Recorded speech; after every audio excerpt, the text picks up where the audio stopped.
not really. Oh, what happened, Mr. Ballin?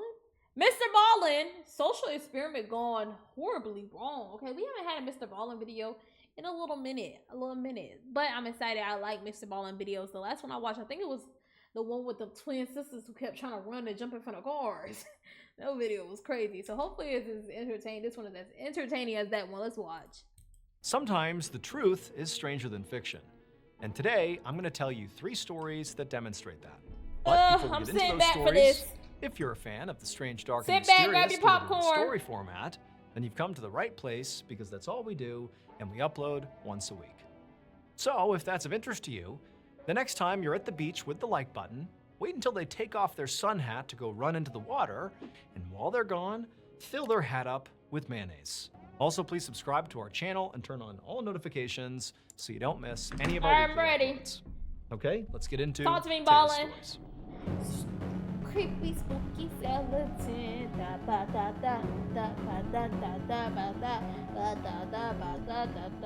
Number 3, bleeding out.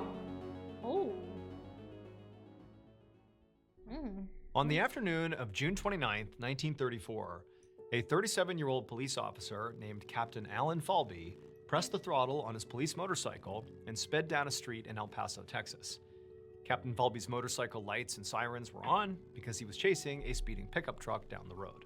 Okay. But despite the fact that obviously Captain Falby was in pursuit of this person, they were not slowing down at all. So Captain Falby had been a police officer for 11 years, and he loved his job, he loved his motorcycle, and he hated when suspects got away. So he kept his hand on the throttle and kept chasing down the suspect.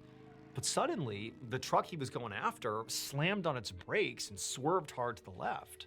Falby tried to slow down, but it was too late. He slammed into the back of this truck, and then he and his bike went sliding across the asphalt for a few seconds. And the whole time, Falby is feeling his body getting totally scraped against the pavement, and the wind's getting knocked out of him. And then finally, when he came to a stop, he was splayed out in the middle of the road, and his motorcycle, his beloved motorcycle, was laying on top of him, pinning his legs under him. And this bike weighed like 500 pounds. And adding insult to injury here, as Falby is screaming out in pain because obviously horrible injuries have been sustained here, he looks down the road and he sees the truck he was chasing, who clearly knew he just wrecked behind them. They're not gonna stay and help. They just drove off protecting themselves. And so pretty quickly, Falby kind of assessed the situation he was in. He tried for a second to push this bike off of him, but not only could he not move it, but every time he moved it just a little bit, the weight would kind of come down even harder and a little bit more pointed on his legs, which were crushed, and he had this excruciating pain down there. And worse, he's looking underneath him and he's seeing this growing pool of blood. Clearly, he's sustained potentially life-threatening injuries here, and he's all alone. Like, there's nobody here to help him, and he's totally stuck. And so even though he began calling out for help, the reality was, if nobody came along soon, he was done for. And he found himself starting to panic. Luckily though, just then, 2 men from down the road came running up to Captain Falby. Apparently they had been sort of behind the captain and were watching him pursuing this truck, and they had actually seen the accident. And so they had pulled over, and they were now running up to see if he was okay. And so right away, without even needing to ask Captain Falby what he needed, these 2 men saw the situation. The bike is pinned on top of the cop. And so together, these 2 men were able to lift this heavy motorcycle off of the captain's legs. And as soon as they did, all 3 of them looked, and they could clearly see, the reason there's all this blood all over the pavement. There was this huge gash in Captain Falby's leg right above his knee that was just pouring out blood. And Captain Falby, he saw that, and he was already starting to feel lightheaded from blood loss, but just seeing this huge wound was totally disorienting. Fortunately though, the 2 men who had arrived on the scene to help Captain Falby kept their composure. And one of them actually noticed that Captain Falby was wearing a necktie. He had a formal police uniform on that had, a necktie as part of it. And he gently reached over and he told Captain Falby to relax, and he undid his necktie. Meanwhile, the other man, he ran over to the side of the road where this big tree was, and he got a stick, a pretty sturdy stick. And so the guy who undid the necktie, he tied it around Captain Falby's leg above the wound, basically cutting off circulation to that wound, a tourniquet.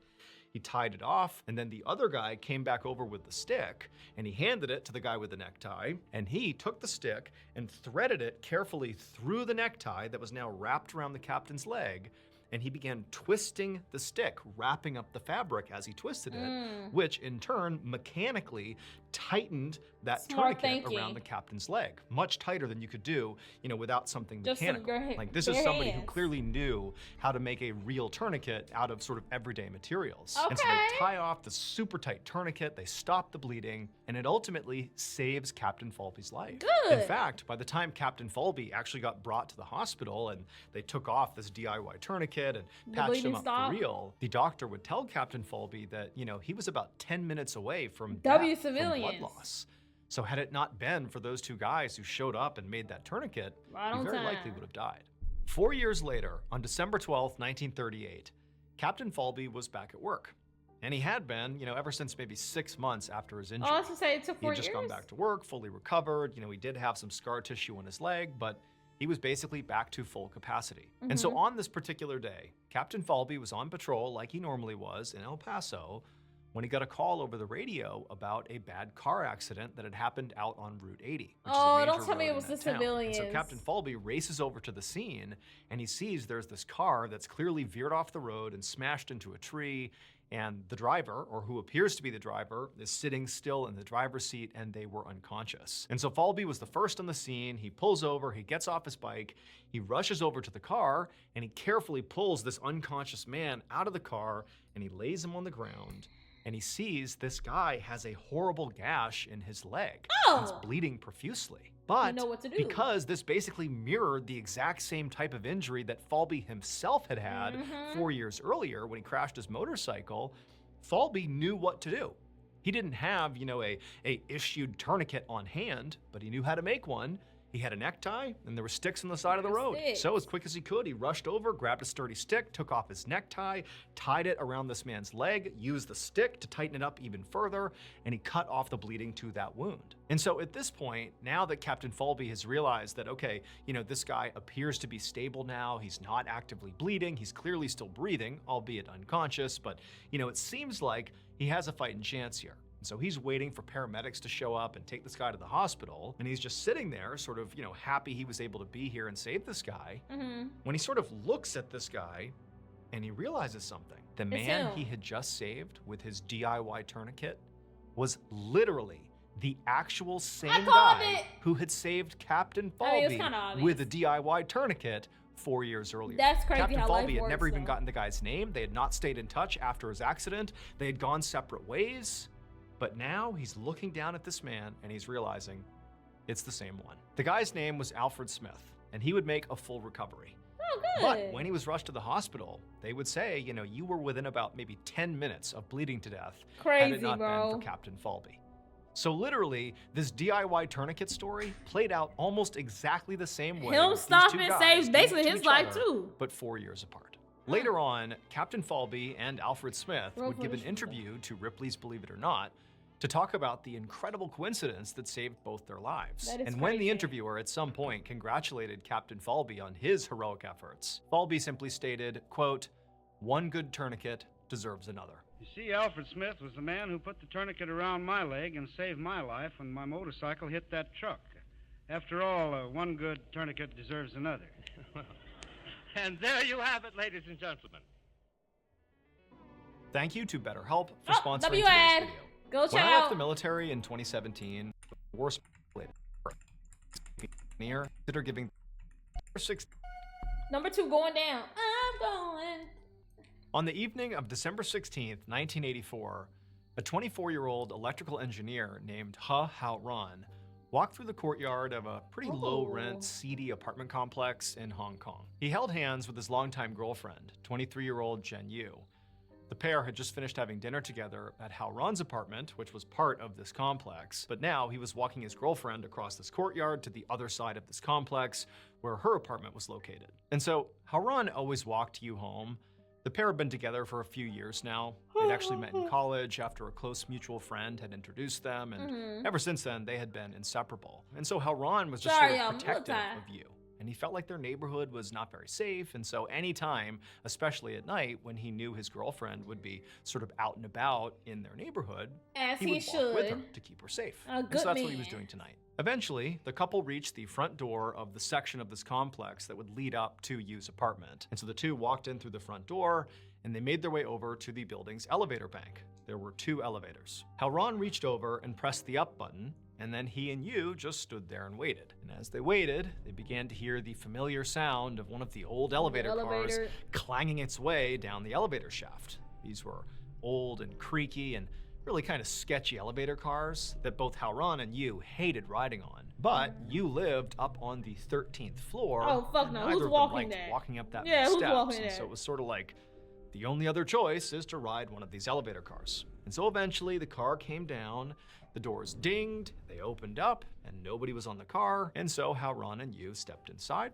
They pressed 13. Got on the elevator. The doors rattled to a close, and they slowly began going up. And the whole time they're going up, neither of them spoke. Not a They're real just kind footage of of the anxious elevator. anticipation that, hopefully this car will make it all the way up to the 13th floor. And so as they're moving up, they're hearing the car banging into the walls, and it's just so uncomfortable. But eventually, they do reach the 13th floor. It dings, the doors Oh, open up, good.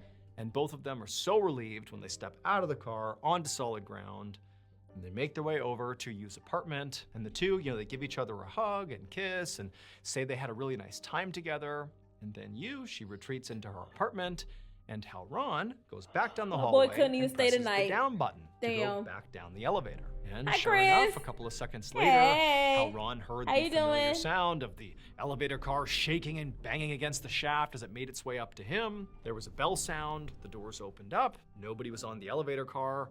Halron stepped inside, pressed the lobby button, turned around, and watched as the doors closed. And then slowly he began I to don't go know down. what it is. And I again, noticed as it he's going though. down, Halron had that The same Band-Aid. sort of nervous energy, hoping this elevator didn't come to a, lurching stop or something, that it just got him down to the ground safely.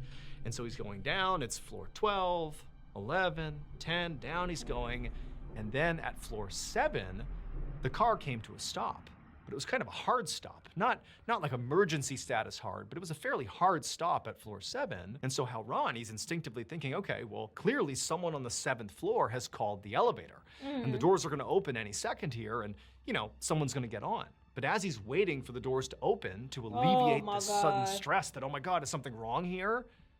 The doors don't open. And instead, the elevator suddenly lurches down another foot. It stops. But clearly, this is not normal elevator behavior. There is something wrong with this elevator. Like his worst fears are coming true. And the doors still are not opening. And so Halron's looking around wondering, like, what's he gonna do? Like, what can he do? He's trying to tell himself that everything's okay. Maybe the doors still will open up, but they're not. And then he begins to smell something. It was almost like a sort of chemical smell.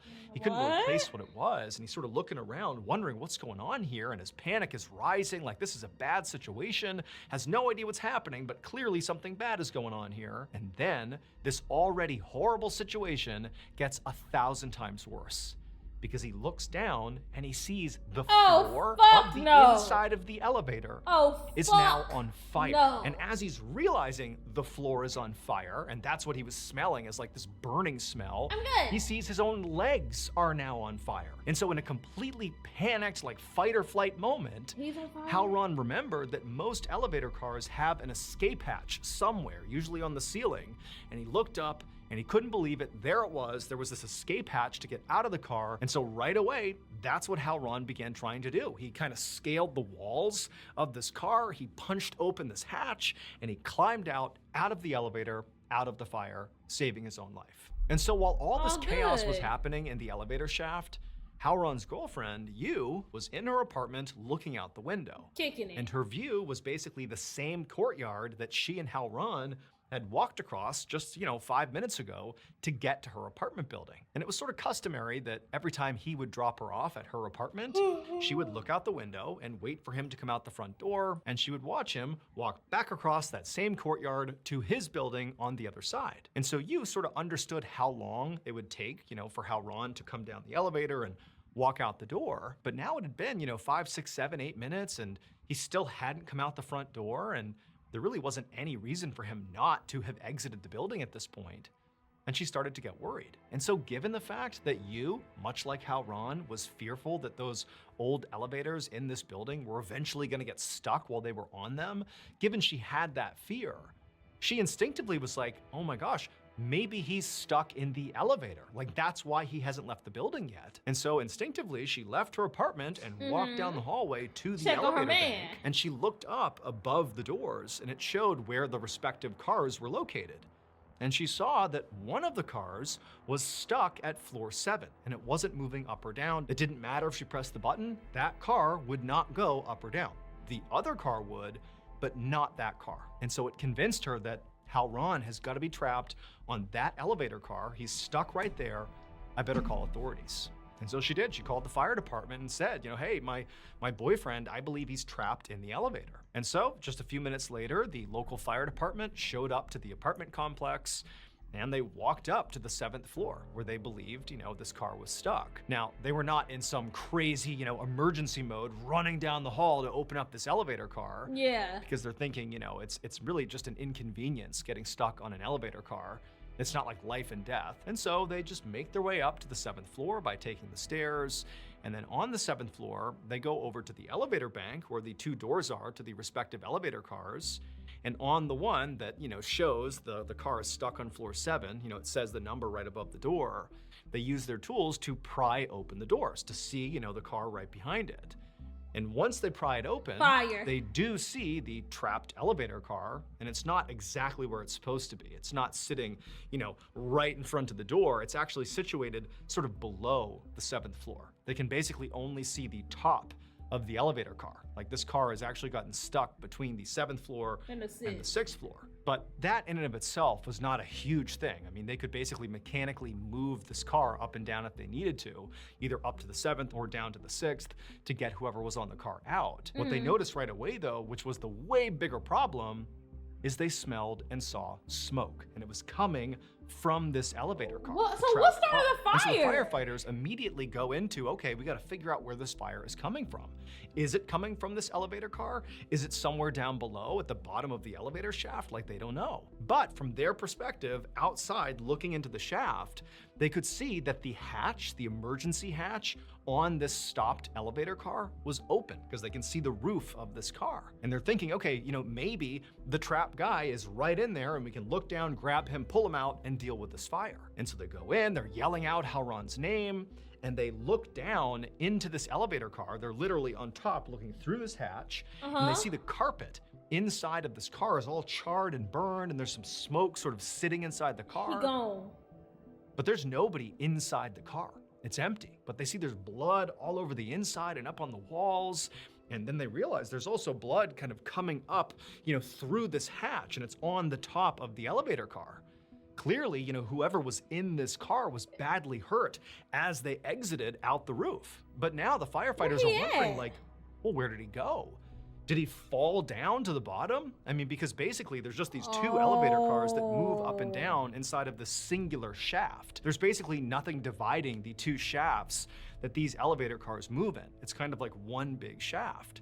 And so to the side of this frozen car is this huge shaft, multi-story shaft that goes all the way to the ground. As they look over the edge and they shine their light down the elevator shaft because, the car on this side was up top. It was not obstructing their view. And sure enough, there is a man, maybe 1 floor down, who looks very badly injured. He's got cuts all over him. He's bleeding. It looked like his ankle was broken. And he was sort of huddled on this very small platform, basically 1 floor below. At every floor, when you walk onto the elevator, when those doors open up, there's like, a 1 foot long little platform that extends into the shaft just enough that it meets the entrance to the car. So when the car opens up, you walk across this little platform into the elevator, the door's shut and it goes up or down. But if you're in the elevator shaft, each floor basically has that little protrusion, that 1 foot, perched platform. And there's the guy, presumably Halron, who is positioned perched on the one right below them, on that little platform. Good thing he didn't fall and so, all the way of course, down. the firefighters forget the fire, because, that's a separate issue at this point, and they got to go rescue Halron. And so they go down to the 6th floor, they open up the doors, They grab Halron, they pull him into the hallway where he is safe. He's obviously in an enormous amount of pain. He's been burned. He's got a broken ankle. He's in rough shape, but it appears like he's going to survive. And so as the firefighters placed Halron on a stretcher, and he's barely talking, he's very shaken up. He's just laying there. And so at this point, the girlfriend, she found out the firefighters had saved her boyfriend and he was on the 6th floor. And so she comes charging down the stairs, runs down the 6th floor hallway to be by her boyfriend's side. And she looks at Halron for the first time and she just freezes. And she stares at him. It's not him. And she says, "That's not my boyfriend." It would turn out this whole elevator disaster was highly coordinated, because what neither Halron nor his girlfriend knew was that the same mutual friend who had actually introduced the two of them deeply regretted it. He himself was in love with and he couldn't bear to see her with another man. And so this mutual friend, whose name was Liu Wenjong, that night, he had secretly waited until he was sure Halron had climbed on the elevator car by himself, and then he had cut off electricity to that car, freezing it at the 7th floor, actually between the 7th and the 6th floor. And then he climbed on top of the elevator car, opened up the hatch just enough to pour kerosene into the car with Halron. That was the smell that Halron began to talk about and smell inside the shaft. Like, he clearly knew there was something off, but Halron didn't realize it was, this friend of his right above him. And then before Halron could even understand what was happening, Liu lit a match and threw it into the elevator car. That was what caused the big fire. But then, when Halron panicked and climbed up out of the hatch to save himself, Liu was waiting for him, and he stabbed Halron and then threw him off the roof of this elevator car, where he fell all the way down 7 floors to the bottom of the shaft, where he died. The man that was crouched on that platform, 1 floor below where this car was Liu. And basically what he did is, after murdering Halron, he leapt onto that platform from the top of this elevator car down onto that platform, sort of intentionally to hurt himself, to make it seem somehow like, he was just trying to help Halron, but then, basically fell and hurt himself too. Like, he didn't do anything wrong. But when they looked at Halron... Wait, what? Pause. Bro, what?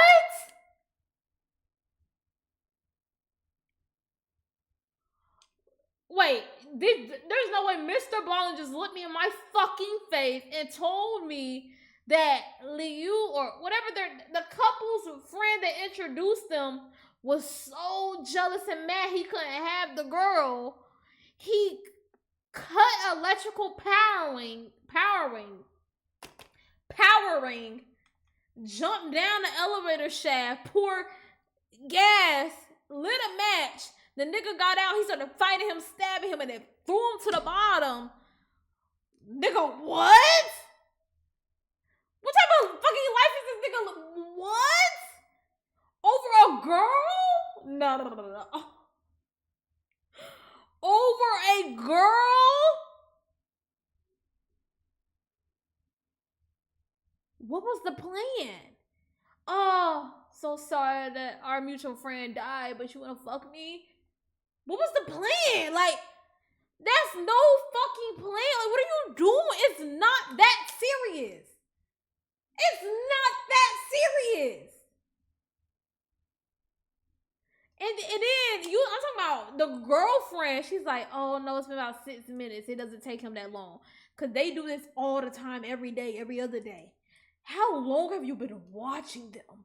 You fucking creep, bro. Oh. Inside the shaft, he was clearly stabbed. And also they knew this fire had been started on purpose. It was clearly arson. And so once all this evidence had piled up and it was pretty obvious that Liu had done it, he did confess, and he was ultimately sentenced to life in prison. Bro, what? I'm not even joking. Rest in peace to that man, but low-key, like, you didn't even give him a chance. I bet you he would have just said, just have the bitch. Just take the girl. Just take the girl. Like, just,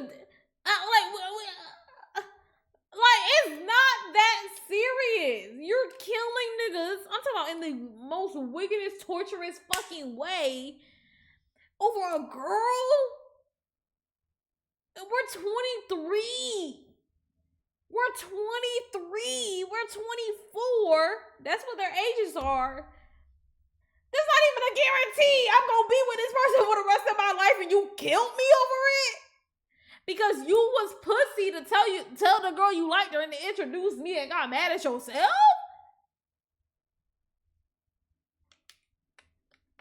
That's actually fucking crazy, bro. That's actually mind-blowing. That's a crazy-ass fucking story, bro. That was a crazy-ass fucking story. I ain't gonna lie. At first, I was a little bored. I was a little bored. But that shook me. Rest in peace, bro. What? Like what? One evening in February of 1966, a 34-year-old man named Jose Luis Peña walked down a staircase inside of a cafe in Madrid, Spain. At the bottom of the stairs was this sort of basement seating area. It was pretty quiet, only a few people were down there. But Jose Luis, as soon as he was down there, he saw his friend, Fernando Sesma, had already found a booth on the other end of the seating area, and he was beckoning Jose Luis over. And so Jose Luis, who had come here to meet Fernando, eagerly walked over towards him. And then before he even sat down, Fernando, who was grinning ear to ear, he held up this envelope and showed Jose Luis, like, I gotta tell you about this. So Jose Luis and Fernando were both members of a small club called Baleña Alegre, which means happy whale in Spanish, and their meetings were all about aliens and UFOs. Now, Fernando was actually a post office employee during the day, but at night, he was the de facto leader of this club. And he'd always been fascinated by aliens. As for Jose Luis, he actually was much more of a skeptic. He actually kind of actively did not believe in aliens, UFOs, or anything But he was in the club. But about a month prior, he'd had this sort of inexplicable, UFO sighting, or he didn't even know what it was. He was driving along and thought he saw something in the sky that didn't necessarily make him a believer. But he didn't know who to talk to about this thing he had seen. He couldn't make sense of it. And so that's how he had found his way into this group. It was just because it was an outlet to talk about this weird thing he had been through. And to be honest, he didn't know if he'd be staying any longer than maybe the next couple of weeks. He was just here for now. But regardless, Jose Luis and Fernando had made plans to meet up in this cafe tonight to sort of catch up on all things about the club, before their actual club meeting that was going to happen maybe 30 minutes from when they were actually meeting. But as Jose Luis is sitting down, Fernando's got this envelope that he's really excited about. And once Jose Luis sits down, Fernando puts it in front of him and he's like, look, there's no return address. And he points, there's like this strange symbol on the outside of this envelope, and it just looks sort of foreign, like Jose Luis didn't really even know what he was looking at. But Fernando, who again is a full believer, he says to Jose Luis, he's like, I just got this letter and I'm gonna show it to the club tonight because I think it's from an alien. Now, when Jose Luis heard this, he was open to the idea of UFOs being a thing because again, he couldn't explain what happened to him, but he just felt like, give me a break. Like, what, an alien sent you a letter? Why? Why would they send you a letter? And he sort of said as much to Fernando, but Fernando, he was ready for this. Like, where they send it to you at? Jose Luis was a skeptic, and he knew he would cut this letter apart. But Fernando, he took the envelope back, before Jose Luis could say anything more about how fake this was, and he pulled out the letter inside. And the letter, it was typed out, so it wasn't by hand, it was by typewriter. And the writer wrote that they were literally from an alien race called the Umites, and they'd come from a planet called Umo. And they said that the Umites had very advanced technology, and they'd actually already been living on Earth for the last 16 years. However, humans didn't recognize them because they sort of looked like normal people. And so this alien writer said, for all these years, they had been searching for, a true believer to share this secret with. And apparently, the believer they had found was Fernando. Now, Jose Luis could tell that Fernando was really excited, and so he sort of throttled back how much he sort of rained on his parade here. And he just let him have this moment and said, wow, that's really interesting. And then before long, the other members of their club came into this basement seating area inside this cafe. Everybody and as soon as they were all assembled, Fernando got up to the front of the room and he held up this envelope and he said, you won't believe it. I got this letter. It's from an alien race. They want to talk to me. Like, can you believe this? We finally have proof. The aliens are here. And unbelievably, as he says this, Jose Luis is looking out to get the reaction of the other folks in the club to see how invested they are, in this new revelation. revelation, and Jose Luis can't believe it when others in this club begin reaching into their bags and pulling out identical-looking envelopes with these strange symbols on them. And they're like, we got these letters too. We just got them last night. We brought them here for this meeting. Can you believe it? And so the whole meeting was completely dominated by, talks of the Umaite alien race and how, these letters have got to be legitimate. Like, this can't be a prank the way Jose Luis said it could be a prank. Like, this has got to be real. Who would want to prank us? We're just this little group that, investigates the paranormal. Like, why would anyone care about pranking us? And Jose Luis said to them, that's why, because you believe in the paranormal and they're playing into that. Like, you're the perfect target to be pranked. That's why this is likely happening. Because who else knows about this? The entire club disagreed with Jose Luis, and they reminded him, Fernando in particular, that he should recall the club's motto, which was to believe everything until proven otherwise. Basically, the whole group was demanding that Jose Luis keep an open mind, because this might be the exact moment most of them were all waiting for. A little over a year later, in June of 1967, and Jose Luis was back inside of that basement seating area of that cafe. Oh, the meeting was a year? To this point, Jose Luis had continued attending these meetings of the Balena Alegre. He had thought about leaving a couple of times, especially as this whole Umaite fervor had really took hold inside the club. He didn't buy it, but he had stuck it out and continued attending meetings. But on this particular day, he was here for a very specific reason. It was because he had seen an article in the local newspaper that he knew the club would be really eager to see. So at this point, Fernando actually was writing a weekly column in the newspaper about the Umaites, because shortly after getting that first letter and all the other members of the club getting those letters, he had written to the news. They had been really interested and asked for weekly updates. And sure enough, over the past year, the club continued receiving these letters, Fernando included, from the Umaites, whoever they were, and he would write these update columns. And really, by this point, a year later, that column had become really popular in Madrid. And so people of Madrid were pretty invested in the Umaites and whatever was happening with them. And also adding to the intrigue was these letters were no longer just arriving on the doorsteps of Balena Alegre members.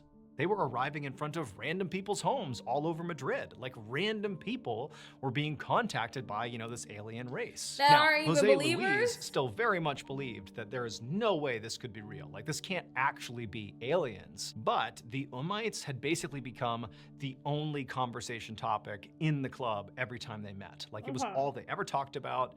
And it increasingly felt like it was a lot of what Madrid talked about. I mean, this was a big deal at the time. But today, the reason Jose Luis had brought the newspaper to bring to the group was actually because, they had published something that even to Jose Luis was pretty unbelievable. It wasn't an article that Fernando had published. It was not, another recounting of another letter showing up. It was actually, this newspaper themselves covering what appeared to be a local UFO sighting. And apparently somebody had captured a photo of this, presumed UFO, and that photo had been published in the news. And wouldn't you know, on the outside of this alien craft was that same strange symbol that adorned the front of all the Umaite letters that Fernando and the club members and all people of Madrid were getting from these Umaites.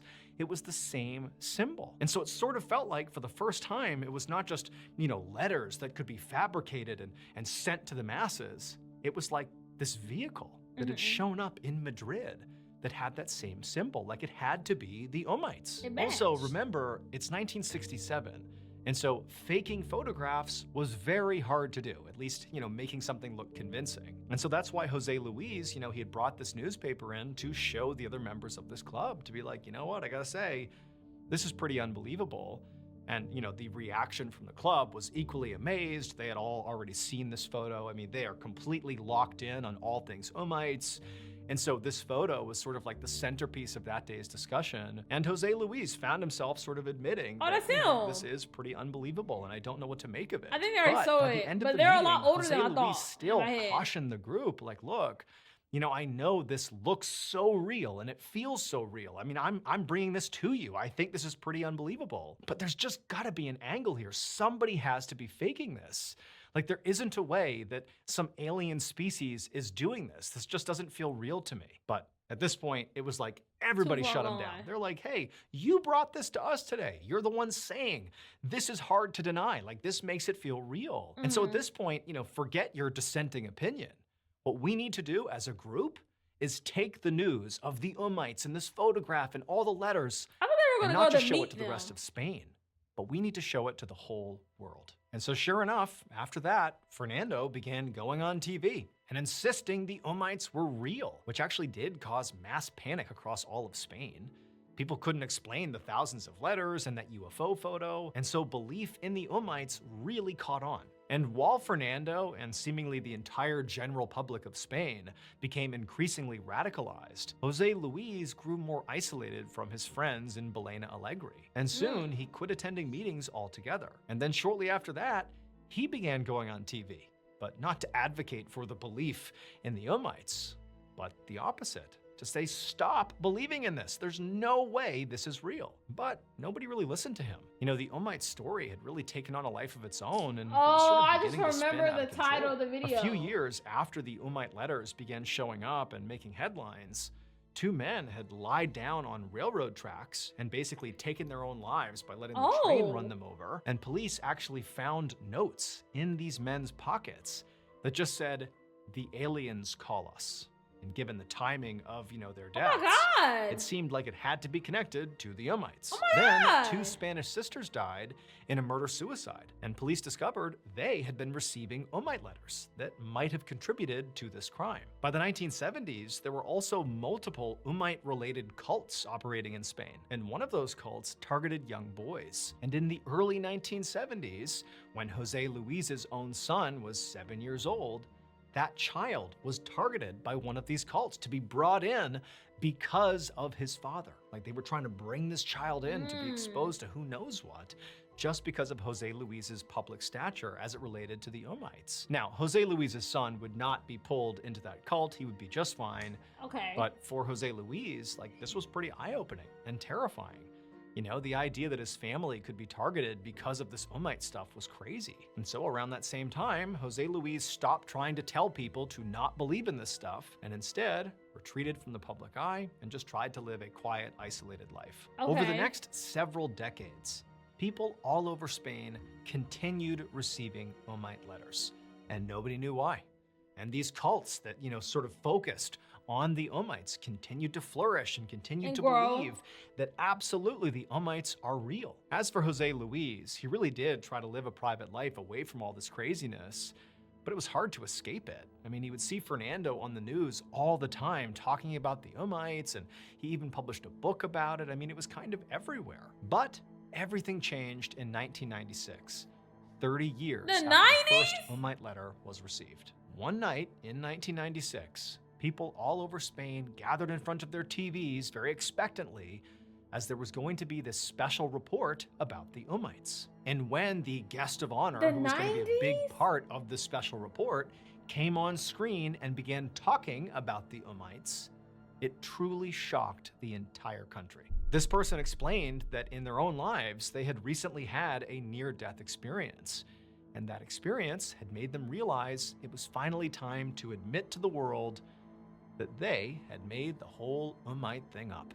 It really was a hoax. They said they had written those first Ummite letters and sent Wow, them to it Belena is Alegre that easy, because Chris. they It's believed that they would be easy. susceptible to believing in the hoax. And they also said they really did fake that photograph that was put in the newspaper of the UFO with the strange symbol that matched the symbol on all those letters. But the person said, after that, they sort of had no intention to keep up the hoax.